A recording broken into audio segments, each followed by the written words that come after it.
குத்தாலத்து அருவி போல ஓட ஓயாம பேசி பேசி மாமா நீ உணர்ச்சிகளை தூண்டி பார்க்கலாமா வாயாடி லாபம் என்ன மாமா நீ விஷயங்களை ஆற போடலாமா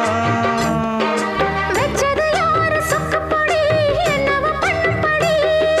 சொன்னத கேளு கண்ணுமணி சொந்தமும் பந்தமும் வந்ததடி சொல்லிக் கொடு